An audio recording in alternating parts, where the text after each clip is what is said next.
Hi hello ಸ್ನೇಹಿತರೆ, ಎಲ್ಲರಿಗೂ ನಮಸ್ಕಾರ. ಇವತ್ತು ನಾವು ರಂಶ್ರೀ ಮುಗುಳಿಯವರು ಬರೆದಂಥ ಕನ್ನಡ ಸಾಹಿತ್ಯ ಚರಿತ್ರೆ ಪುಸ್ತಕದಲ್ಲಿ ಪ್ರಕರಣ 23 ನೋಡೋಣ. ಪ್ರಕರಣ 23 ಕುಮಾರವ್ಯಾಸ. ಈ ಯುಗಕ್ಕೆ ಮೊದಲಿಗನಾದ ಕುಮಾರವ್ಯಾಸನು ಕನ್ನಡಕ್ಕೆ ತಲೆಮಣಿಯಾದ ಕವಿಗಳಲ್ಲಿ ಒಬ್ಬನು. ಅವನ ಚರಿತ್ರೆ ಬಹುಶಃ ಕಣ್ಮರೆಯಾಗಿದ್ದರೂ ಅವನ ಕೃತಿ ನಮ್ಮ ಕಣ್ಣ ಮುಂದಿದೆ. ಅದೇ 10 ಪರ್ವಗಳಲ್ಲಿರುವ ಕರ್ನಾಟ ಭಾರತ ಕಥಾಮಂಜರಿ, ಇಲ್ಲವೇ ಕನ್ನಡ ಭಾರತ. ಇದಕ್ಕೆ ಗದುಗಿನ ಭಾರತ, ಕುಮಾರವ್ಯಾಸ ಭಾರತ ಎಂದು ಕರೆಯುವ ರೂಢಿಯೂ ಇದೆ. 10 ಪರ್ವಗಳ ಈ ಒಂದು ಕೃತಿ 10 ದಿಕ್ಕುಗಳಲ್ಲಿ ಹರಡಿದ ವಿಶ್ವದಂತೆ ವಿಶಾಲವಾಗಿದೆ, ಪೂರ್ಣವಾಗಿದೆ. ಮಹಾಭಾರತದ 18 ಪರ್ವಗಳಲ್ಲಿ 10 ಪರ್ವಗಳನ್ನು ಮಾತ್ರ ಒಳಗೊಂಡ ಇವತ್ತಿಗೆ ಅಪೂರ್ಣವೆಂದು ತೋರಬಹುದು. ಪೂರ್ಣಗೊಳಿಸುವುದಾಗದೆ ಕವಿ ಕಾಲವಾದನೆಂದು ಕೆಲವರು ತಿಳುವಳಿಕೆ ಇದೆ. ಮುಂದೆ ತಿಮ್ಮಣ್ಣ ಕವಿ ಕೃಷ್ಣದೇವರಾಯನ ಇಚ್ಛದಂತೆ ಉಳಿದ ಪರ್ವಗಳನ್ನು ರಚಿಸಿ ಗ್ರಂಥ ಪೂರ್ತಿ ಮಾಡಿದನು. ಆದರೆ ಗದಾಪರ್ವದ ಕೊನೆಗೆ ತನ್ನ ಗ್ರಂಥವನ್ನು ಮುಗಿಸುವುದೇ ಕುಮಾರವ್ಯಾಸನ ಉದ್ದೇಶವಾಗಿರಬೇಕೆಂದು ಕೊನೆಯ ಪದ್ಯಗಳಿಂದ ಸೂಚಿತವಾಗುತ್ತದೆ. ಇಲ್ಲವಾದರೆ ಮುಕ್ತಾಯದಲ್ಲಿರಬೇಕಾದ ಗ್ರಂಥಸ್ತುತಿ ಫಲಶ್ರುತಿಗಳಿಗೆ ಅರ್ಥವಿಲ್ಲದೆ ಹೋಗಬಹುದು. ಕುಮಾರವ್ಯಾಸನು ಐರಾವತವೆಂಬ 8 ಸಂಧಿಗಳ ಕಾವ್ಯವನ್ನು ಬರೆದನೆಂಬ ಪ್ರತೀತಿ ಇದೆ. ಇದರ ಹಸ್ತಲಿಖಿತ ಪ್ರತಿಗಳ ಕೊನೆಯಲ್ಲಿ ಬರುವ ಗದುಗಿನ ವೀರನಾರನ ಅಂಕಿತವು ಈ ಪ್ರತೀತಿ ಯನ್ನುಂಟು ಮಾಡಿದೆ. ಇದಲ್ಲದೆ ಭಾಷೆ, ವಿಚಾರ, ಶೈಲಿ ಮತ್ತು ಶಬ್ದ ಸಂಗ್ರಹ ಇವೆಲ್ಲವುಗಳನ್ನು ಕರ್ನಾಟಕ ಮಹಾಭಾರತದೊಂದಿಗೆ ಹೋಲಿಸಿ ನೋಡಿದರೆ ಐರಾವತದ ಕರ್ತನು ಕುಮಾರವ್ಯಾಸನೇ ಇರಬೇಕು ಎಂದು ಸ್ಪಷ್ಟವಾಗುತ್ತದೆ ಎಂದು ಹೇಳಲಾಗಿದೆ.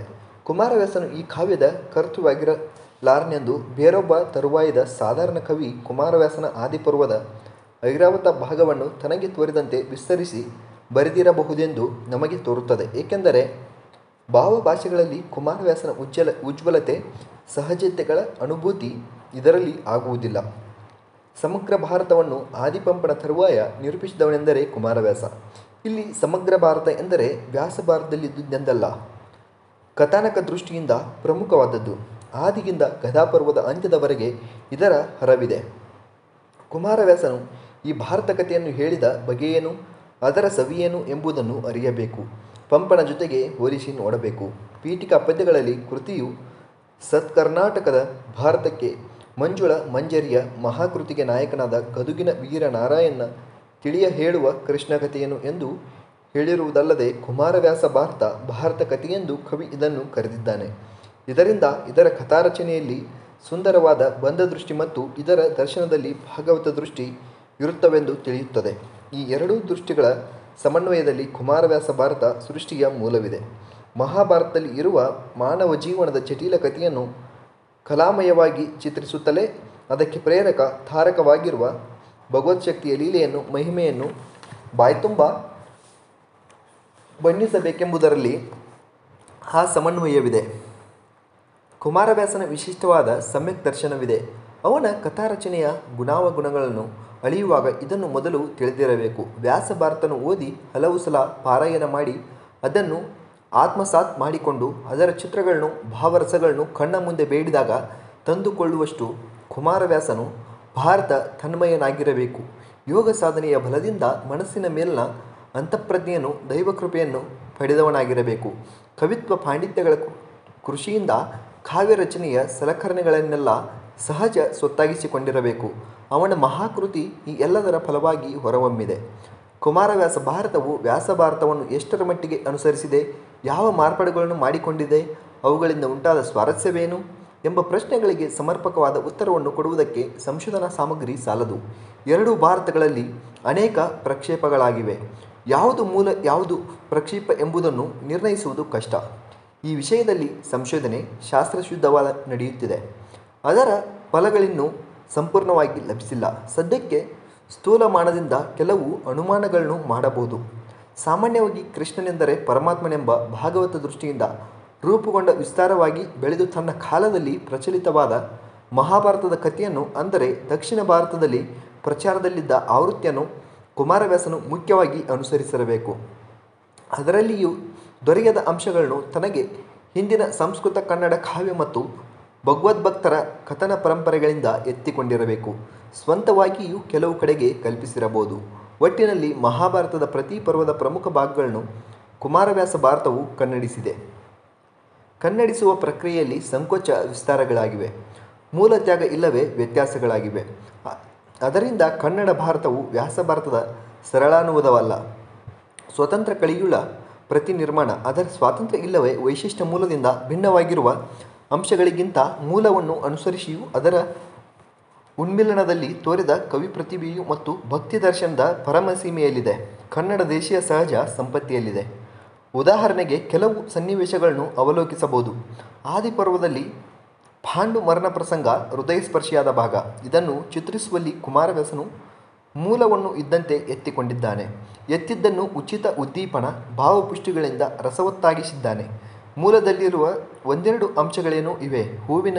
ಹೂವಿನಲ್ಲಿ ಸರ್ವಾಂಗ ಶೃಂಗಾರದ ವಿಳಾಸದಲ್ಲಿ ಎಂಬ ವಿವರ ಮೂಲದಲ್ಲಿಲ್ಲ. ಇದಕ್ಕೆ ಪಂಪ ಭಾರತದ ಒಣಕುಸುಮಂಗಲ ಬಗೆಗೆ ಒಂದು ಒಣಳ್ತಿ ಏಳ್ದಾಯ್ದು ಕೊಯ್ದು ಮುಂತಾದ ಪದ್ಯವು ಸ್ಫೂರ್ತಿ ಕೊಟ್ಟಿರಬಹುದು. ವಿಷಯ ಕಣ್ಣಿಗೆ ಎನ್ನೇನು ಮುಟ್ಟಿದೈ ಇದು ವಿಷವಲ್ಲಿ ಎನಪ್ಪಿದಂತೆ ಎಂಬುದನ್ನು ನೆನಪಿಸುತ್ತದೆ. ಮೂಲದಲ್ಲಿ ಸಂಗ್ರಹವು ಸಪ್ಪೆಯೂ ಆದ ಈ ಪ್ರಸಂಗವು ಇಲ್ಲಿ ಸಾಕಷ್ಟು ವಿಸ್ತೃತ ಮತ್ತು ಸರಸವಾಗಿದೆ. ಕುಸುಮಮಯ ಸಮಯದ ವರ್ಣನೆ ಸಾಮಯಿಕವಾಗಿದ್ದರೂ ಸಾರ್ಥಕವಾಗಿದ್ದು ಉತ್ಕಟವಾದ ಉದ್ದೀಪನ ವಿಭಾವವನ್ನು ಒದಗಿಸಿದೆ. ಭಾಸುರ ವಸಂತ ನೃಪಾಲ ನಡೆದನು ಪಾಂಡುವಿನ ಮೇಲೆ ಎಂಬುದರ ಔಚಿತ್ಯವನ್ನು ಗಮನಿಸಬೇಕು. ಪಾಂಡುವಿನ ಕಾಮಬಾಧೆಯಲ್ಲಿ ಅವನ ವಿವೇಕ ಕ್ರಮೇಣ ನಷ್ಟವಾಯಿತೆಂಬುದನ್ನು ಪ್ರಜ್ಞಾಸಾರಂಗಗಳ ಮಧ್ಯಕಟಿ ಜ್ಞಾನಗ್ರಿ ಮಿತವಾಯಿತು ಎಂಬುದು ಸಹಜ ರೂಪಕವಾಗಿ ತಿಳಿಯುತ್ತದೆ. ಮುಂದನ ದುರಂತದ ಚಿತ್ರ ಕರುಳನ್ನು ಹಿಂಡುತ್ತದೆ. ಆದರೂ ಕನ್ನಡ ಭಾರತದಲ್ಲಿ ಈ ಸಂದರ್ಭವು ಉಜ್ವಲವಾದ ಸರ್ವಾಂಗಪೂರ್ಣವಾದ ಒಂದು ಬಿಡಿ ವಜ್ರದಂತೆ ಹೊಳೆಯುತ್ತದೆ. ಈ ಸಂದರ್ಭವನ್ನು ಚಿತ್ರಿಸುವುದರಲ್ಲಿ ನಾರಣಪ್ಪನು ಪ್ರಕಟಿಸಿರುವ ಕಲಾಪರಿಣಿತಿಯನ್ನು ಎಷ್ಟು ಶ್ಲಾಘಿಸಿದರೂ ತೀರದು ಎಂಬ ಹೊಗಳಿಕೆ ಹೆಚ್ಚೆಂದು ನಮಗೆ ತೋರುತ್ತದೆ. ಇಲ್ಲಿಯ ಸ್ವಾರಸ್ಯವನ್ನು ಅಲ್ಲಗೆಳೆಯುವಂತಿಲ್ಲ. ಆದರೆ ಕುಮಾರವ್ಯಾಸನ ಕಲಾಪರಿಣಿತಿಗೆ ಇದು ಉದಾಹರಣೆಯಲ್ಲ. ಸಾಮಾನ್ಯವಾಗಿ ಮೂಲಾನುವಾದವನ್ನು ಸಾವಧಾನವಾಗಿ ಮಾಡಿರುವ ಆದಿಪರ್ವದ ಪ್ರವಾಹದಲ್ಲಿ ಉಬ್ಬೆದ್ದು ಮೆರೆದ ತೆರೆ ಇದೊಂದು ಇನ್ನು ಮುಂದೆ ಬರಲಿರುವ ಬೆಟ್ಟದೆರೆಗಳಿಗೆ ಪೂರ್ವಸೂಚಿ ಸಭಾಪರ್ವದಲ್ಲಿ ಅವಶ್ಯವಾದ ಉಪಾಖ್ಯಾನಗಳನ್ನು ಸಂಗ್ರಹಿಸುವಲ್ಲಿ ಸಂಯಮವಿದ್ದರೆ ನಾರದ ನೀತಿ ಕೃಷ್ಣ ಮಹಾತ್ಮ್ಯಗಳ ವರ್ಣನೆಗಳಲ್ಲಿ ಬೇಸರ ತರುವ ಬಿತ್ತರವಿದೆ. ದ್ಯೂತ ಪರ್ವ ಅದರಲ್ಲಿಯೂ ದ್ರೌಪದಿ ಮಾನಭಂಗದ ಸಂದರ್ಭವು ಕುಮಾರವ್ಯಾಸ ಭಾರತದ ಉನ್ನತ ಶಿಖರಗಳಲ್ಲಿ ಒಂದು. ಮೂಲದಿಂದ ಸ್ಫೂರ್ತಿ ಹೊಂದಿಯೂ ಅದನ್ನು ಮೀರಿದ ಮೇಲ್ಮೆ ಅದರಲ್ಲಿದೆ. ಈ ಮೇಲ್ಮೆಗೆ ಮುಖ್ಯ ಕಾರಣ ಅಸತ್ಯ ಅನ್ಯಾಯಗಳನ್ನು ಕಂಡು ಕೆರಳಿ ಸಿಡಿದೇಳುವ ಕುಮಾರವ್ಯಾಸನ ವೀರ ವ್ಯಕ್ತಿತ್ವ, ಅದ್ಭುತವಾದ ಸಕಲ ಶಕ್ತಿಯುತವಾದ ಕವಿತ್ವ. ಸನ್ನಿವೇಶ ಸಂವಾದಗಳು ಮೂಲಾನುಸಾರಿಯಾದರೂ ಮೂಲಕ್ಕಿಂತ ಹೆಚ್ಚು ಪರಿಸ್ಫುಟ, ಭಾವತಪ್ತ, ಕಲ್ಪನಾರಮ್ಯವಾಗುತ್ತವೆ. ಆಯಾ ವ್ಯಕ್ತಿಗಳು ಒಂದೊಂದು ಮಾತಿನಲ್ಲಿ ಮೂರ್ತಿಗೊಂಡು ಇದಿರು ನಿಲ್ಲುತ್ತಾರೆ. ಈ ಜೀವಂತಿಕೆ ಕಲ್ಪತೆಗಳಿಂದ ಸನ್ನಿವೇಶಿಯು ತನ್ನದೊಂದು ಸ್ವತಂತ್ರ ವಿಶ್ವವನ್ನು ನಮ್ಮ ಮುಂದೆ ಪಸರಿಸುತ್ತದೆ. ತಾನು ಪುಷ್ಪವತಿ ಎಂದು ದ್ರೌಪದಿ ಹೇಳಿದ್ದಕ್ಕೆ ದುಶ್ಯಾಸನನು ನೀ ಪುಷ್ಪವತಿಯಾಗಲ್ಲಿ ಫಲವತಿಯಾಗು ನಡೆ ಕುರುರಾಜಭವನದಲ್ಲಿ ಎಂದ ಮಾತು ಅಸಭ್ಯವಾದರೂ ಆ ಸಂದರ್ಭದಲ್ಲಿ ಆ ಪಾತ್ರಕ್ಕೆ ತೀರಾ ಯೋಗ್ಯವಾಗುತ್ತದೆ. ಶೈಲಿಯ ಒರಟುತನ ಇಂತಲ್ಲಿ ಸಾರ್ಥಕವಾಗುತ್ತದೆ. ಭೀಮ ಅರ್ಜುನರ ದ್ರೌಪದಿಯ ದುಸ್ಥಿತಿಯನ್ನು ಕಂಡು ಮನದೊಳಗೆ ಕೌರವನ ಕರುಳನು ತಣ್ಣೀರ ಕುತದಲ್ಲಿ ಕುದಿಸಿದರು ಎಂಬುದು ತನ್ನ ಉತ್ಕಟ ಚಿತ್ರದ ಮೂಲಕ ಅವರ ಸುಪ್ತ ಸಂತಾಪದ ಪರಮಾವಧಿಯನ್ನು ಎತ್ತಿ ತೋರುತ್ತದೆ. ದುಶ್ಯಾಸನನು ದ್ರೌಪದಿಯ ಸೆರಗನ್ನು ಹಿಡಿಯಲು ಅವಳು ಕಂಬನಿಗರೆಯುತ್ತಾ ಪತಿಗಳ ಕಡೆ ನೋಡಿ ಆಮೇಲೆ ಭೀಷ್ಮ ಮುಂತಾಗಿ ಎಲ್ಲರನ್ನು ಕುರಿತು ಮೊರೆಯಿಟ್ಟಳು. ಕೊನೆಗೆ ಕೃಷ್ಣನ ಮೊರೆ ಹೊಕ್ಕಳು. ಮೂಲದಲ್ಲಿ ಆ ದುಷ್ಟನು ಸೀರೆಗೆ ಕೈಯಿಕ್ಕಿ ದೊಡನೆ ದ್ರೌಪದಿ ಕೃಷ್ಣನನ್ನು ನೆನೆದಳು ಎಂದಿದೆ. ಈ ಮಾರ್ಪಾಡು ತುಂಬ ಸಹಜವೂ ಕರುಣಪೋಷಕವೂ ಆಗಿದೆ. ಮೂಲದಲ್ಲಿ ಮೊಟಕಾದ ಸಾಂಪ್ರದಾಯಿಕವಾದ ಕೃಷ್ಣಸ್ತುತಿ ಇಲ್ಲಿ ಹೃದಯವಾದ ಕರುಳಿನ ಕೂಗಾಗಿದೆ. ಈ ಮೊದಲ ಕುಮಾರವ್ಯಾಸನ ವೀರ ವ್ಯಕ್ತಿತ್ವವು ಪ್ರಕಟಗೊಂಡಂತೆ ಇಲ್ಲಿ ಭಕ್ತ ಜೀವನವೂ ಅರಳಿದೆ. ತರುವಾಯ ದ್ರೌಪದಿಯನ್ನು ತೊತ್ತುಗಳ ಮನೆಗೆ ಅಟ್ಟಬೇಕೆಂದು ಕೌರವರು ಹಿಡಿದೆಳೆಯುವಾಗ ಆಕೆಯ ಹಲುಬನ್ನು ಕೇಳಿ ಭೀಮನು ಅತ್ಯಂತ ರೋಷದಿಂದ ಪ್ರತಿಜ್ಞೆ ಮಾಡಿದ ಸಂದರ್ಭವು ರುದ್ರ ವಿಭತ್ಸಗಳ ಯುತಿಯಿಂದ ಉತ್ಕಟಮಯವಾಗಿದೆ. ವ್ಯಾಸ ಭಾರತಕ್ಕೆ ಹೋಲಿಸಲಾಗಿ ಅಲ್ಲಿದ್ದ ಮೂಲ ಸಾಮಗ್ರಿಯನ್ನು ಬಳಸಿಯೂ ಮುಗಿಲೆತ್ತರಕ್ಕೆ ಮುಟ್ಟುವಂತೆ ಕುಮಾರವ್ಯಾಸನು ಅದನ್ನು ಬೆಳೆಸಿದ ವೈಖರಿ ತಿಳಿಯುತ್ತದೆ.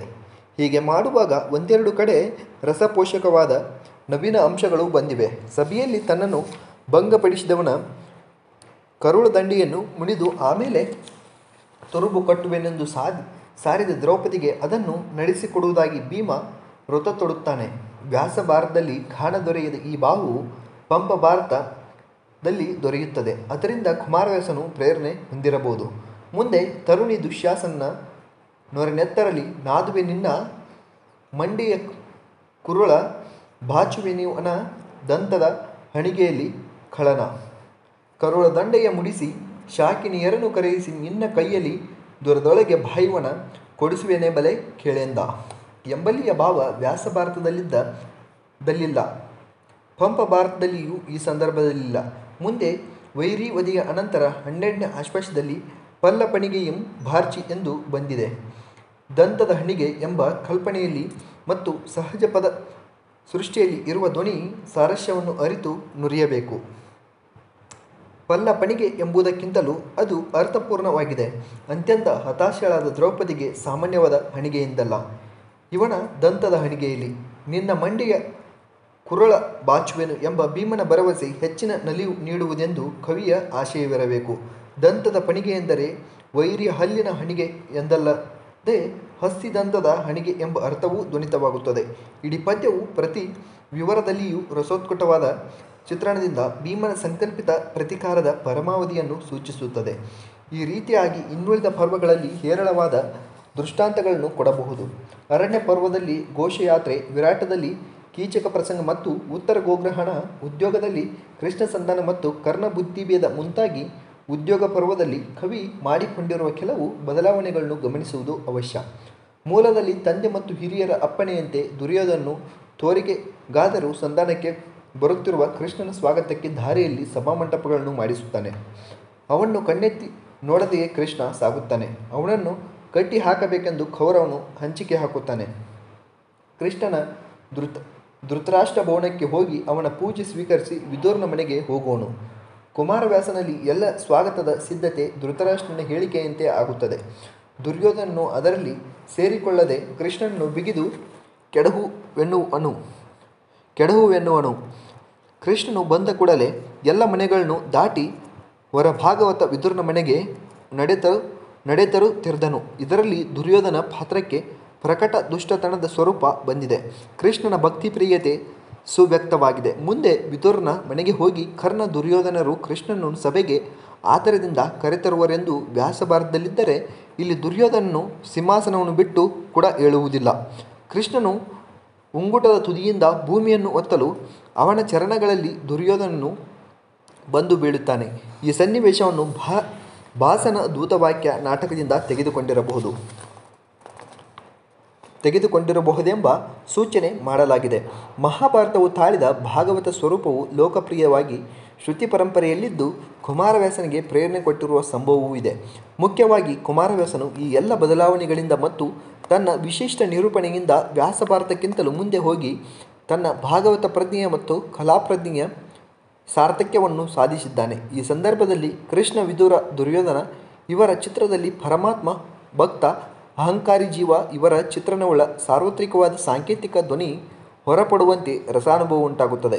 ಇದೇ ಪರ್ವದಲ್ಲಿ ಮೂಲ ಭಾರತದಲ್ಲಿಲ್ಲದ ಆದರೆ ಕುಮಾರವ್ಯಾಸನಲ್ಲಿರುವ ಒಂದೆರಡು ಸನ್ನಿವೇಶಗಳು ಪಂಪ ಭಾರತದಿಂದ ಹೆಚ್ಚಿದುವಾಗಿರಬೇಕೆಂದು ವಿಮರ್ಶಕರು ಹೇಳಿದ್ದಾರೆ. ಅವೆಂದರೆ, ಸಂಧಿಯ ಮಾತುಕತೆಯಲ್ಲಿ ವಿದುರನನ್ನು ತೊತ್ತಿನ ಮಗನೆಂದು ದುರ್ಯೋಧನ ಮಾಡಿದ ಹೀಯಾಳಿಗೆ ವಿದುರ ತನ್ನ ಬಿಲ್ಲನ್ನು ಮುರಿದುದು, ಕುಂತಿಯು ಕರ್ಣನನ್ನು ಕಾಣಲು ಬಂದಾಗ ಗಂಗಾದೇವಿ ಬಂದು ತನ್ನ ಕೈಯೆಡೆಯಾದ ಕರ್ಣನನ್ನು ಅವಳಿಗೆ ಒಪ್ಪಿಸಿದ್ದು. ಪಂಪ ಕುಮಾರವ್ಯಾಸರ ನುಡಿಗಳು ಸಹ ಈ ಸಂದರ್ಭದಲ್ಲಿ ಸರಿಹೋಗುತ್ತವೆ. ಇದರಿಂದ ಮತ್ತು ಇತರ ಹೋಲಿಕೆಗಳಿಂದ ಕುಮಾರವ್ಯಾಸನು ಹಳೆಗನ್ನಡ ಕಾವ್ಯದ, ವಿಶೇಷವಾಗಿ ಪಂಪ ಭಾರತದ ವ್ಯಾಸಂಗ ಮಾಡಿದನೆಂಬುದು ಸೂಚಿತವಾಗುತ್ತದೆ. ಈ ಹೋಲಿಕೆಗಳು ಆಕಸ್ಮಿಕವೆಂದು, ತೀರಾ ಸ್ವಲ್ಪವೆಂದು, ಸಮಾನ ಆಕಾರದಿಂದ ತೆಗೆದುಕೊಂಡಿರವಾಗಿರಬಹುದೆಂದು ಹೇಳಬಹುದೇ? ಇನ್ನಿತರ ಪರ್ವಗಳಲ್ಲಿಯ ಹೋಲಿಕೆಗಳನ್ನು ಲಕ್ಷಿಸಿದರೆ ಅವು ಆಕಸ್ಮಿಕ ಇಲ್ಲವೇ ತೀರಾ ಸ್ವಲ್ಪವೆಂದು ತೋರಲಾರವು. ಕರ್ಣ ಪರ್ವದಲ್ಲಿ ಇದಕ್ಕೆ ಸ್ಪಷ್ಟ ನಿದರ್ಶನಗಳು ದೊರೆಯುತ್ತವೆ. ಕುಮಾರವ್ಯಾಸನ ಸಂವಿಧಾನದಲ್ಲಿ ಏಕಸೂತ್ರತೆ ಎದ್ದು ಕಾಣುತ್ತದೆ. ಅದಕ್ಕೆ ಕೃಷ್ಣನ ಪ್ರಾಮುಖ್ಯ ಕಾರಣ. ಕೃಷ್ಣನಿಂದ ಭಾರತಕ್ಕೆ ಆದಿ, ಮಧ್ಯ, ಮುಕ್ತಾಯ. ಕನ್ನಡ ಭಾರತದ ಎಲ್ಲ ಮಜಲುಗಳಲ್ಲಿಯೂ ಕೃಷ್ಣನ ಕೈವಾಡವೇ ಕೈವಾಡ. ವಿರಾಟ ಪರ್ವದ ವಿನಾ ಮಹಾಭಾರತದ ಪ್ರಧಾನ ಕಥೆಯನ್ನು ನಿರೂಪಿಸಿದರೆ, ಅಣ್ಣ ತಮ್ಮಂದಿರ ಅಸೂಯೆಯಲ್ಲಿ ಹೊತ್ತಿಕೊಂಡು ದ್ವೇಷದಲ್ಲಿ ಬೆಳೆದು ಯಾದವ ವಿಕಲಹದ ಬೆಗೆಯಾಗಿ ಹಬ್ಬಿದ ಮಾನವ ದುರಂತ ಚಿತ್ರವು ಕಣ್ಣಿದ್ರೂ ಕಟ್ಟುತ್ತದೆ. ಅದರಲ್ಲಿ ಕೃಷ್ಣನಿಗೆ ಪ್ರಾಧಾನ್ಯ ಬರಲೇಬೇಕು ಎಂದಿಲ್ಲ. ಆದರೆ ಭಾಗವತ ದೃಷ್ಟಿಯ ನಿರೂಪಣೆಯಿಂದ ಕುಮಾರವ್ಯಾಸ ಭಾರತವು ಕೃಷ್ಣ ಮೂಲವೂ ಕೃಷ್ಣಮಯವೂ ಆಗಿದೆ ಎಂಬುದು ನಿಜ. ಮಾನವ ದೃಷ್ಟಿಯಿಂದ ನೋಡಿದಾಗ ಸಂವಿಧಾನಕ್ಕೆ ಬಂದಿರುವ ಈ ಬಣ್ಣವು ಅವಾಸ್ತವ ಆರೋಪಣೆಯೆಂದು ತೋರಬಹುದು. ಆದರೆ ಜಟಿಲವಾದ ಜೀವನವು ಅತಿಮಾನವ ಶಕ್ತಿಗಳ ಸಮ್ಮಿಶ್ರ ಲೀಲೆ ಎಂಬ ಸಮಗ್ರ ಸತ್ಯದ ದರ್ಶನವನ್ನು ಕುಮಾರವ್ಯಾಸ ಭಾರತವು ಪ್ರತೀತಿಗೊಳಿಸುತ್ತದೆ. ಇದನ್ನರಿತಾಗಲೇ ಅವರ ರಸಾನುಭವವು ಸಮರ್ಪಕವಾಗುತ್ತದೆ. ಕೃಷ್ಣನ ತರುವಾಯ ಕೃಷ್ಣ ದ್ವೈಪಾಯನರಾದ ವೇದವ್ಯಾಸರು ಮಹಾಭಾರತದ ಕಥಾನಕದಲ್ಲಿ ಮೊದಲಿನಿಂದಲೂ ಪ್ರಮುಖ ಪಾತ್ರವನ್ನು ವಹಿಸುತ್ತಾ ಬಂದಿದ್ದಾರೆ ಎಂಬುದನ್ನು ನೆನೆಯಬೇಕು. ಪರಮಾತ್ಮ ಪ್ರಶಂಸೆ, ನೀತಿಬೋಧೆ ಇವುಗಳ ಅತಿರೇಕ ಕನ್ನಡ ಭಾರತದ ಕಥಾವಸ್ತುವಿಗೆ ಆಗಾಗ ಕೊರತೆಯುಂಟು ಮಾಡಿದೆ ಎಂಬುದು ನಿಜ. ಇದಕ್ಕೆ ಕವಿಯ ಭಕ್ತಿ ನಿರ್ಭರತೆ, ಬೋಧನೆಯ ಹವ್ಯಾಸ ಕಾರಣವಾದಂತೆ ಮೂಲ ಭಾರತದ ಭಾಗವತ ನೈತಿಕ ಭಾಗಗಳು ಕಾರಣವಾಗಿವೆ. ಕೃತಿಬಂಧವನ್ನು ಸಮಗ್ರವಾಗಿ ನೋಡಿದರೆ ವ್ಯಾಸ ಭಾರತದ ನಿಷ್ಠಾಯುತವಾದ ಅನುಸರಣದ ಮೂಲಕ ಅದರ ಗುಣದೋಷಗಳು ಇಲ್ಲಿಯೂ ಹಣಿಕಿವೆ. ರಸೋತ್ಕಟವಾದ ಕೆಲವು ಸಂದರ್ಭಗಳಲ್ಲಿ ನಾಟ್ಯಪೂರ್ಣ ಸನ್ನಿವೇಶ ರಚನೆ, ಪಾತ್ರ ಪ್ರಜ್ಞೆ, ಸಮುಚಿತ ಶೈಲಿ ವರ್ಣನೆಗಳಿಂದ ಗತಕಾಲದ ಚಿತ್ರಗಳು ವರ್ತಮಾನ ಕಾಲದವನಾಗಿ ಮನವರಿಕೆಯನ್ನು ಉಂಟುಮಾಡುತ್ತವೆ. ಬಂಧವು ಉತ್ತಮಿಕೆಯನ್ನು ತೋರುತ್ತದೆ. ಆದರೆ ಒಟ್ಟಿನಲ್ಲಿ ಹೆಣಿಕೆಯಲ್ಲಿ ಸಡಿಲಗಳು, ಬಿರುಕುಗಳು ತೋರದಿಲ್ಲ. ವ್ಯಾಸ ಭಾರತದಲ್ಲಿಯ ಕಥನ ದೋಷಗಳನ್ನು ತಿದ್ದಿಕೊಂಡು ನವೀನ ಸೃಷ್ಟಿಯನ್ನು ರಚಿಸುವ ದೃಷ್ಟಿ ಕುಮಾರವ್ಯಾಸನಲ್ಲಿಲ್ಲ. ಅಂತೆಯೇ ಅಣುದ್ಯೂತ ಪರ್ವತದಲ್ಲಿ ಒಮ್ಮೆ ದ್ಯೂತವಾಡಿ ಸೋತು ವಂಚನೆಗೆ ಗುರಿಯಾದ ಮತ್ತು ಅಪಮಾನ ಹೊಂದಿದ ಯುಧಿಷ್ಠಿರನು ಮತ್ತೆ ಜೂಜಾಡಲು ಬಂದು ಅತಿ ದುರ್ಬಲವಾದ ಸಾತ್ವಿಕತೆಯನ್ನು ಪ್ರಕಟಗೊಳಿಸಿದ್ದಾನೆ. ಪಾತ್ರ ವಿಸಂಗತಿಯ ಮೂಲಕ ಕಥಾನಕದಲ್ಲಿಯೂ ಈಗ ಹೀಗೆ ವಿಸಂಗತಿಗಳುಂಟಾಗಿವೆ. ಆದರೂ ಸಹ ಒಟ್ಟಿನಲ್ಲಿ ಮಹಾರಣ್ಯದಂತೆ ಆಖ್ಯಾನ ಉಪಾಖ್ಯಾನ ನೀತಿ ತತ್ವಗಳಿಂದ ನಿಬಿಡವಾದ ಮಹಾಭಾರತವನ್ನು ಸಂಗ್ರಹಗೊಳಿಸುವಲ್ಲಿ ರಸದ ಮೇಲೆ ಮತ್ತು ವ್ಯಕ್ತಿಗಳ ಮೇಲೆ ಮುಖ್ಯ ಗಮನವಿಟ್ಟು ಪ್ರತಿಪರ್ವ ರಸೋದಯವಾದ ಕನ್ನಡ ಭಾರತವನ್ನು ಕುಮಾರವ್ಯಾಸನು ಒದಗಿಸಿದ್ದಾನೆ ಎಂಬುದರಲ್ಲಿ ಸಂಶಯವಿಲ್ಲ. ಪಂಪನಿಗೂ ಅವನಿಗೂ ಹೋಲಿಸಿದರೆ ಪ್ರತಿಭೆಯ ಉನ್ನತಿ ಸಮಾನವಾದರೂ ಇಬ್ಬರ ದೃಷ್ಟಿ, ತಂತ್ರ, ಶೈಲಿ ಬೇರೆಯಾದವು ಎಂಬುದು ವಿಷದವಾಗುತ್ತದೆ. ಪಂಪನ ದೃಷ್ಟಿಯಲ್ಲಿ ಭಾರತವು ಬಹುಶಃ ಒಂದು ಮಾನವೀಯ ಸಂಘರ್ಷದ ಚಿತ್ರವಾಗಿದೆ. ಕುಮಾರವ್ಯಾಸನು ಮಾನವೀಯತೆಯನ್ನು ಅಲ್ಲಗೆಳೆಯದೆ ಅದಕ್ಕೆ ಪ್ರೇರಕವಾದ ದೈವಿ ಶಕ್ತಿಯ ಲೀಲೆಯನ್ನು ಬಣ್ಣಿಸಿದ್ದಾನೆ. ಅವರವರ ಮತಶ್ರದ್ಧೆಯು ಈ ಭೇದಕ್ಕೆ ಕಾರಣವಾಯಿತು. ಪಂಪನ ತಂತ್ರ ಮಾರ್ಗಕಾವ್ಯದ್ದು, ಕುಮಾರವ್ಯಾಸನದು ದೇಶೀಯದು. ತಮ್ಮ ತಂತ್ರಕ್ಕೆ ಅನುಸರಿಸಿ ಇಬ್ಬರು ಅಪೂರ್ವ ಸಿದ್ಧಿಯನ್ನು ಪಡೆದರು. ಇಬ್ಬರ ಶೈಲಿಗೂ ಈ ಮಾತು ಸರಿಹೋಗುತ್ತದೆ. ಇಬ್ಬರು ಮಹಾಭಾರತವನ್ನು ಸಂಗ್ರಹಗೊಳಿಸುವರಾದರೂ ಕಥೆಯನ್ನು ಹಿಗ್ಗಿಸಿ ಹೇಳುವುದು ನಾರಾಯಣಪ್ಪನ ಹುಟ್ಟುಗುಣ, ದೊಡ್ಡ ಕಥೆಯನ್ನು ಸಂಕ್ಷೇಪಿಸುವುದು ಪಂಪನ ಹುಟ್ಟುಗುಣ ಎಂಬುದು ದಿಟ. ಕುಮಾರವ್ಯಾಸ ಭಾರತವು ಯಾವ ಪ್ರಕಾರಕ್ಕೆ ಸೇರುವ ಗ್ರಂಥವೆಂದು ಕೇಳಲಾಗಿದೆ. ಅದು ಕಾವ್ಯವೇ, ಪುರಾಣವೇ? ಮೂಲ ಭಾರತವು ಇತಿಹಾಸ ಕಾವ್ಯವಾಗಿದ್ದು ಪುರಾಣವಲ್ಲ. ಪುರಾಣ ಲಕ್ಷಣಗಳು ಅಲ್ಲಲ್ಲಿ ಆನುಷಂಗಿಕವಾಗಿ ಬಂದಿವೆ ಮಾತ್ರ ಎಂದ ಮೇಲೆ ಕನ್ನಡ ಭಾರತವು ಅದೇ ಲಕ್ಷಣಕ್ಕೆ ಒಳಪಡುತ್ತದೆ. ಪಂಪ ಭಾರತದಂತೆ ಅದು ಶ್ರೇಷ್ಠ ಕಾವ್ಯ ಎಂಬ ಅಭಿಪ್ರಾಯವೂ ವ್ಯಕ್ತವಾಗಿದೆ. ಈ ಅಭಿಪ್ರಾಯವು ವಾದಗ್ರಸ್ತವಾಗಿರುವ ಅಗತ್ಯವಿಲ್ಲ. ಆದರೆ ಮುಖ್ಯತಃ ಕಾವ್ಯವಾದ ಕುಮಾರವ್ಯಾಸ ಭಾರತದಲ್ಲಿ ಇತಿಹಾಸ, ಆಖ್ಯಾಯಿಕೆ, ನೀತಿ ತತ್ವಗಳು ಮೂಲ ಭಾರತದಂತೆ ಸೇರಿಕೊಂಡಿವೆ ಎಂದು, ಇದರಿಂದ ಕಾವ್ಯಕ್ಕಿಂತ ಇದಕ್ಕೆ ಕೆಲವು ಸಲ ಮಹತ್ವ ಬಂದಿದೆ ಎಂಬುದನ್ನು ಅರಿಯಬೇಕು. ಸಾಂಪ್ರದಾಯಿಕ ಪುರಾಣದ ಲಕ್ಷಣಗಳೇನೇ ಇರಲಿ, ಕಥನ ಮೂಲಕವಾಗಿ ಭಾಗವತ ದರ್ಶನವನ್ನು ಸುಲಭ ರೀತಿಯಲ್ಲಿ ನಿರೂಪಿಸಿದ ಕಾರಣ ಕುಮಾರವ್ಯಾಸ ಭಾರತವು ಪುರಾಣ ಕಾವ್ಯವಾಗಿದೆ ಎಂದು ಹೇಳಿದರೆ ತಪ್ಪಲ್ಲ. ಕಥಾರಚನೆಗಿಂತಲೂ ಮಿಗಿಲಾಗಿ ಪಾತ್ರ ನಿರೂಪಣೆಯಲ್ಲಿ ಕುಮಾರವ್ಯಾಸನು ಘನತೆಯನ್ನು ಮೆರೆದಿದ್ದಾನೆ.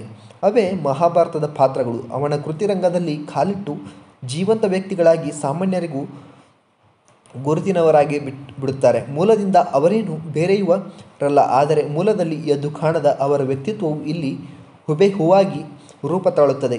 ಈ ಕೃತಿರಂಗಕ್ಕೆ, ಅಂದರೆ ಭಾರತ ನಾಟಕಕ್ಕೆ ಕೃಷ್ಣನೇ ಸೂತ್ರಧಾರನೆಂದು ಕೃಷ್ಣಕಥೆ ಎಂಬ ಕವಿ ಕೊಟ್ಟ ಹೆಸರಿಂದಲೇ ತಿಳಿಯುತ್ತದೆ. ವ್ಯಾಸ, ಪಂಪ, ಕುಮಾರವ್ಯಾಸರನ್ನು ಹೋಲಿಸಿ ವಿಮರ್ಶಕರು ಕುಮಾರವ್ಯಾಸ ಭಾರತದಲ್ಲಿ ಕೃಷ್ಣನಿಗೆ ದೊರೆತ ಅಪೂರ್ವ ಸ್ಥಾನವನ್ನು ಗುರುತಿಸಿದ್ದಾರೆ. ಆತನೇ ಮಹಾಭಾರತಕ್ಕೆ ಸೂತ್ರಧಾರ, ಕಥೆಯೇ ಒಬ್ಬನೇ ನಾಯಕ, ಎಲ್ಲ ಚೈತನ್ಯಕ್ಕೂ ಮೂಲ, ಎಲ್ಲರ ಪ್ರವೃತ್ತಿಗಳಿಗೂ ಕಾರಣ, ಎಲ್ಲ ಪ್ರಯತ್ನಗಳ ಗುರಿ, ಎಲ್ಲ ಆಸೆಗಳ ನೆಲೆ. ಅವನಿಲ್ಲದೆ ಭಾರತವಿಲ್ಲ. ಯಾವುದೇ ಕಾವ್ಯದ ನಾಯಕನಾಗುವವನ ಲಕ್ಷಣಗಳೇನು ಎಂಬ ಸಾಂಪ್ರದಾಯಿಕ ವಿಮರ್ಶೆಯ ವಿಚಾರಗಳನ್ನು ಬದಿಗಿಟ್ಟರೂ ಕೃಷ್ಣನು ಈ ಕಾವ್ಯದ ನಾಯಕನಾಗಿರಬೇಕಾದರೆ ಅವನಲ್ಲಿರುವ ಅಂಥ ಲಕ್ಷಣಗಳೇನು? ಅದು ಇತರ ಕಾವ್ಯಗಳಿಗೆ ಅನ್ವಯಿಸುತ್ತದೆ ಎಂಬುದನ್ನು ತಿಳಿಯುವುದು ಅವಶ್ಯ. ಮೇಲಿನ ಅವತರಣಿಕೆಯಲ್ಲಿ ಸೂಚಿತವಾದಂತೆ ಕೃಷ್ಣನೇ ಭಾರತಕ್ಕೆ ಪ್ರೇರಕ ಚಾಲಕ ಶಕ್ತಿ ಆಗಿದ್ದ ಕಾರಣ ಅವನೊಬ್ಬನೇ ನಾಯಕನೆಂದಾಗುತ್ತಾನೆ. ಈ ಲಕ್ಷಣವನ್ನು ಇತರ ಸಂಸ್ಕೃತ ಕನ್ನಡ ಕಾವ್ಯಗಳಿಗೆ ಹಾಗೂ ಇಂಗ್ಲಿಷ್ ವಾಗ್ಮಯಕ್ಕೆ ವಿಶೇಷವಾಗಿ ಶೇಕ್ಸ್ಪಿಯರ್ನ ನಾಟಕಗಳಿಗೆ ಅನ್ವಯಗೊಳಿಸಿದರೆ ಕೃಷ್ಣನಂಥ ಪಾತ್ರವಿಲ್ಲದಲ್ಲಿ ಭಾಗವತ ದೃಷ್ಟಿ ಇಲ್ಲದಲ್ಲಿ ಇದು ಸರಿ ಹೋಗಲಾರದು. ಬಹುಶಃ ಎಲ್ಲ ಕೃತಿಗಳಲ್ಲಿ ಮಾನವ ವ್ಯಕ್ತಿಗಳು ನಾಯಕರಾಗಿರುತ್ತಾರೆ. ಅವರಿಗೆ ಬೆಂಬಲವಾದ ಇಲ್ಲವೇ ವಿರೋಧವಾದ ದೈವವು ಪ್ರಭಾವಿಯಾದರೂ ಹಿನ್ನೆಲೆಯಲ್ಲಿರುತ್ತದೆ. ಕನ್ನಡ ಭಾರತದಲ್ಲಿ ದೈವವು ಮುನ್ನೆಲೆಗೆ ಬಂದು ಮನುಷ್ಯಾವತಾರ ತಾಳಿದೆ. ಮಾನವ ವ್ಯಕ್ತಿಗಳು ಸ್ವಭಾವಕ್ಕನುಸರಿಸಿ ನಡೆಯುತ್ತಿದ್ದರೂ ಅದರ ಅಂತಿಮ ನಿಯಂತ್ರಣಕ್ಕೆ ಒಳಪಟ್ಟಂತೆ ಕಾಣುತ್ತಾರೆ. ಆದ್ದರಿಂದ ಕೃಷ್ಣನ ನಾಯಕತ್ವವು ಇತರ ಕಾವ್ಯಗಳ ಲಕ್ಷಣಕ್ಕೆ ಒಳಪಡದೆ ವಿಲಕ್ಷಣವಾಗಿದೆ. ವಾಡಿಕೆಯ ಅರ್ಥದಲ್ಲಿ ಅವನನ್ನು ಕಾವ್ಯ ನಾಯಕನೆನ್ನದೆ ಕಾವ್ಯ ಚಾಲಕನಾದ ದಿವ್ಯ ಮಾನುಷ ಅಥವಾ ಮನುಷ್ಯ ರೂಪದಲ್ಲಿರುವ ದೇವನೆಂದು ಕರೆಯುವುದು ಹೆಚ್ಚು ಯುಕ್ತ. ಕಥಾನಕ ದೃಷ್ಟಿಯಿಂದ ಧರ್ಮರಾಜನನ್ನು ಕಾವ್ಯ ನಾಯಕ ಎಂದು ಪರಿಗ್ರಹಿಸಬಹುದು. ಕೃಷ್ಣ ಪಾತ್ರದ ವಿವರಣೆ ಕೆಲವರಿಂದ ಸಾಕಷ್ಟು ಆಗಿದೆ. ಆದರೆ ಅವನಲ್ಲಿ ತೋರುವ ದ್ವಿವಿಧ ವ್ಯಕ್ತಿತ್ವವನ್ನು ಕುರಿತು ಅನೇಕರಿಗೆ ಸಮಾಧಾನವಿಲ್ಲ. ಪಂಪರನ್ನರಂಥ ಕೆಲವು ಕವಿಗಳು ಅವನ ವೈರಿಗಳ ಮುಖಾಂತರ ಅವನ ನಿಂದೆಯನ್ನು ಮಾಡಿಸಿದ್ದಾರೆ.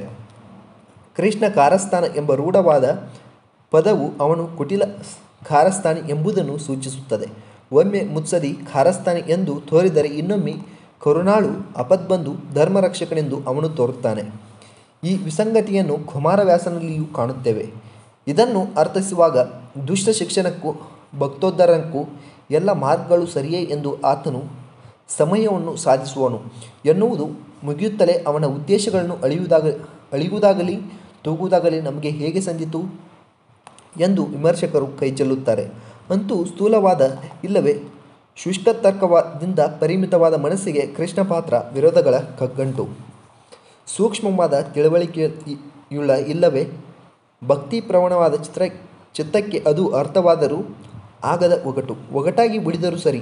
ಎರಡನೆಯ ಮನಪ್ರಕೃತಿಗೆ ಕುಮಾರವ್ಯಾಸ ಕೃಷ್ಣನ ಹತ್ತಿರಕ್ಕೆ ಬರುವ ಅರ್ಹತೆ ಇದೆ. ಸಾಮಾನ್ಯವಾಗಿ ಅವನು ದಯಾನಿಧಿಯಾದರೂ ಅಧರ್ಮವನ್ನು ಎದುರಿಸುವ ಧರ್ಮಮೂರ್ತಿಯಾಗಿ ನಿಷ್ಠುರನಾಗುತ್ತಾನೆ, ಚತುರ ಮುತ್ಸದಿಯಾಗುತ್ತಾನೆ. ಅಧರ್ಮವನ್ನು ಗೆದ್ದು ಧರ್ಮವು ನೆಲೆಗೊಳ್ಳಬೇಕಾದರೆ ಧರ್ಮರಾಜನ ದುರ್ಬಲ ಸಾತ್ವಿಕತೆಯಿಂದಲ್ಲ, ಕೃಷ್ಣನ ಸಮರ್ಥವಾದ ಸತ್ವನಿಷ್ಠವಾದ ರಾಜಸ ಧರ್ಮದಿಂದ ಎಂದು ಮಹಾಭಾರತವು ಸಾರಿದ್ದನ್ನು ಕುಮಾರವ್ಯಾಸನು ಎತ್ತಿ ತೋರಿಸಿದ್ದಾನೆ. ಹೀಗೆ ಮಾಡುವಾಗ ಅವನಿಂದ ಅಲ್ಲಲ್ಲಿ ಅತಿರೇಕಗಳಾಗಿರಬಹುದು, ಆದರೆ ಅದರಿಂದ ಕೃಷ್ಣನ ಸಮಗ್ರ ಪಾತ್ರ ದರ್ಶನದಲ್ಲಿ ಲೋಪವಿರುವುದೆಂದು ತಿಳಿಯಲಾಗದು. ಈ ಪ್ರಕರಣದಲ್ಲಿ ಈಗ ಅರ್ಧ ಮುಗಿದಿದೆ. ಇವತ್ತು ಇಲ್ಲಿಗೆ ಮುಗಿಸೋಣ. ಈ ಪ್ರಕರಣ ಅಂದರೆ 23ನೇ ಪ್ರಕರಣ ಇದೆಯಲ್ಲ, ಇದು ಅರ್ಧ ಮುಗಿಸಿದ್ದೀನಿ. ನೆಕ್ಸ್ಟ್ ಕ್ಲಾಸಲ್ಲಿ ಈ ಅರ್ಧದಿಂದ ಸ್ಟಾರ್ಟ್ ಮಾಡೋಣ. ಅಂದರೆ ಪೇಜ್ ನಂಬರ್ 229ನೇ ಪೇಜ್ದಿಂದ ನೆಕ್ಸ್ಟ್ ವಿಡಿಯೋದಲ್ಲಿ ನೋಡೋಣ. ಇನ್ನೂ ಯಾರು ನಮ್ಮ ಚಾನಲ್ ಸಬ್ಸ್ಕ್ರೈಬ್ ಮಾಡಿಲ್ಲ ಪ್ಲೀಸ್ ಸಬ್ಸ್ಕ್ರೈಬ್ ಮಾಡ್ಕೊಳ್ಳಿ. ಹಾಗೆ ಬೆಲ್ ಐಕನ್ ಒತ್ತಿ ನಿಮ್ಮ ಫ್ರೆಂಡ್ಸ್ ಕೂಡ ಶೇರ್ ಮಾಡಿ. ಅದೇ ರೀತಿ ನಿಮ್ಮ ಫ್ರೆಂಡ್ಸಲ್ಲಿ ಯಾರು PC, PSI, SDA, FDA ಎಲ್ಲ ಕರ್ನಾಟಕ ಸರ್ಕಾರ ನಡೆಸುವ ಎಲ್ಲ ಎಕ್ಸಾಮ್ಗಳು ಹಾಗೂ ಸೆಂಟ್ರಲ್ ಗೌರ್ಮೆಂಟ್ ನಡೆಸುವಂಥ UGC ನೆಟ್ಟು ಮತ್ತು ಕರ್ನಾಟಕ ಸರ್ಕಾರ ನಡೆಸುವಂಥ KCET ಎಕ್ಸಾಮ್ಗೆ ಬೇಕಾಗಿರುವಂಥ ಎಲ್ಲ ಮಾಹಿತಿಯನ್ನು ನಾವು ಚಾನಲಲ್ಲಿ ಹಾಕ್ತಾ ಇರ್ತೀವಿ. ಅದಕ್ಕೆ ನಮ್ಮ ಚಾನಲ್ ಸಬ್ಸ್ಕ್ರೈಬ್ ಮಾಡಿ. ಇಷ್ಟೊತ್ತು ವಿಡಿಯೋ ನೋಡಿದೆ ಎಲ್ಲರಿಗೂ ಧನ್ಯವಾದಗಳು. Thank you.